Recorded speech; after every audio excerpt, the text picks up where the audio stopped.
What's up, everybody? This is The Association right here on NBA TV. I'm Zach Harper. That's Mo Dakhil. We just watched the New York Knicks defeat the Philadelphia 76ers 144-114 in Game 4. Mo, how you doing, buddy? It's good to be doing this, just the two of us tonight. Yeah, I'm happy. It's finally we got a little more space, a little more room now. Yeah, man. Yeah. You know, I'm happy, man, and always fun to be on with you. Oh man, well we had a big night for the Knicks. Not such a big night for the Philadelphia 76ers, but the Knicks advanced to the Eastern Conference Finals by sweeping the 76ers. Game for the Knicks in this one from the start. What did you see from the outset? I mean, they literally couldn't miss. If you were wearing a Knicks jersey, they heard me say make all of them, because that's essentially what they did, the way they attacked. And it's tough for Philly. You know, Embiid was 8-8 to start the game. Like, he himself was having a game and rolling, but they just couldn't make up for the fact that, look, when you get outshot, you're a minus 51 from three. Like, you're just not going to win the game. Like, I'm sorry. There's not much you can do else. Yeah, there's not much else you could do. I mean, it's interesting. There were good games from 76ers, right? Joel Embiid, 25 points. I think he went 8 of 8 from the field. Tyrese Maxey had 17 points, but at a certain point, there was just nothing that they could do. At least from the approach, you're down 3-0. Obviously, you'd like a little bit better three-point defense if you're the 76ers, considering how the Knicks started this game and shot in the first half. But what did you see from the Sixers' approach trying to avoid the sweep? Well, I think offensively, and we had been debating it, right? Like, how is it going to look with Maxey and Embiid, and can they both be aggressive at the same time? And we got the answer, yes. They both can be aggressive at the same time. I thought Maxey came out first possession of the game, trying to make sure, hey, I can get to the basket. I'm going to go to work. Embiid was doing all his stuff. It's just the other end of the court was just as important as being aggressive, and that matters. You know, when you give up, McBride goes for 25. Brunson with 22. You know, look at all the starters right there. It's just brutal when all of them are able to get into double digits, and especially so early and so quickly. It kind of just saps your energy out of you, Zach. Yeah, and I mean, you look at Karl Anthony Towns, 17 points, another 10-assist game. He only played 19 minutes and 56 seconds in this one, so he got busy early and was just out there dishing and diming for all those three-pointers. We have Deuce McBride as our association player of the game. How could you go with anybody else? Even though, obviously, Jalen Brunson had a good game, Cat had a good game, Deuce set the tone from the start.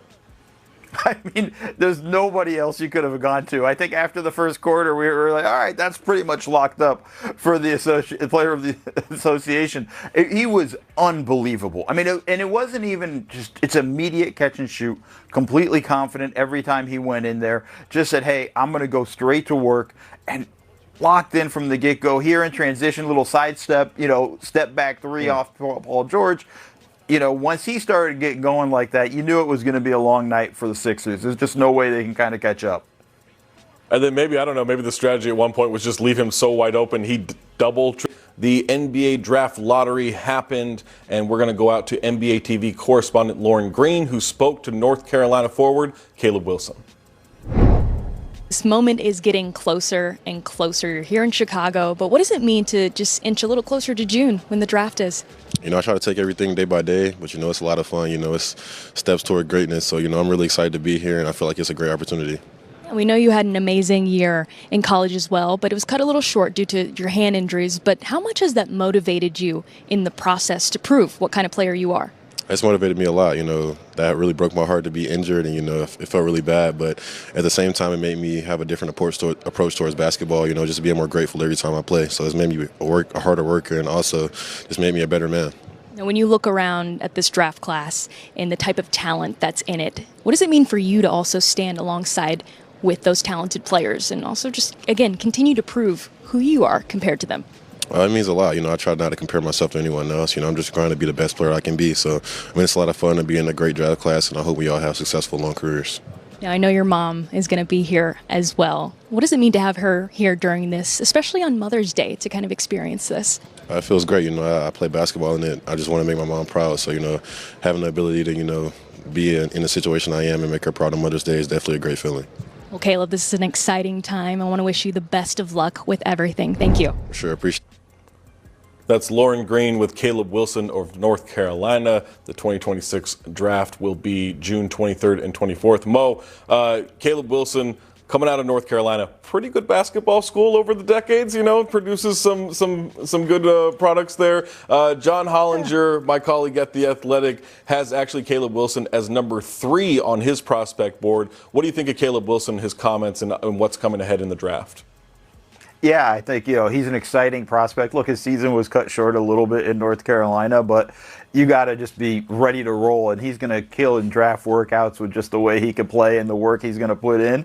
And this is a fun time for him, right? This is when you now know the draft order is set, and now you get to kind of dream about where you might end up going and have all the fun, exciting times there. This is going to be a fun ride for the young man.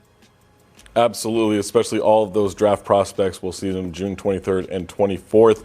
Earlier today, Philadelphia 76ers fall to the New York Knicks 144-114, ending the Sixers season. Joel Embiid, I believe 8 of 8 from the field, 24 points in this one. Mo, what did you think of his performance and just what the Sixers were at least trying to do around his game?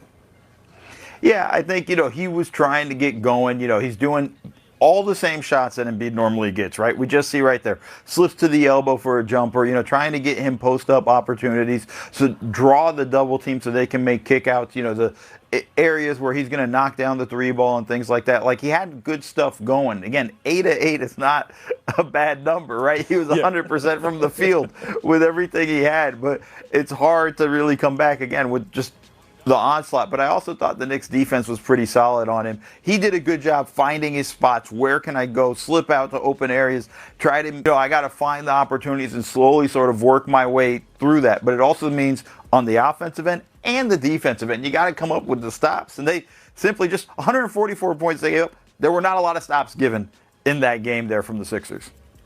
What did you think of the job that Karl Anthony Towns and Mitchell Robinson did in defending Embiid, helping on other players, being able to, look, 114 points isn't locking a team down, but when you have 144, it pretty much is locking a team down.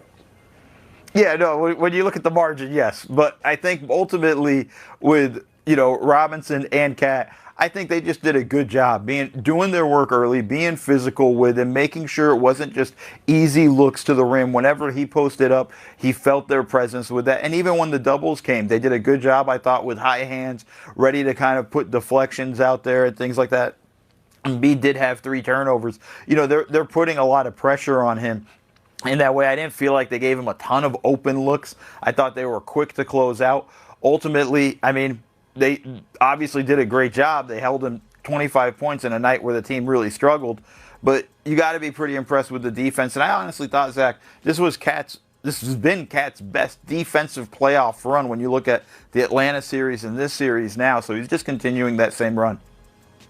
Well, the guy who designed the make all the three-pointers offense for Game 4, Mike Brown, New York Knicks head coach, is at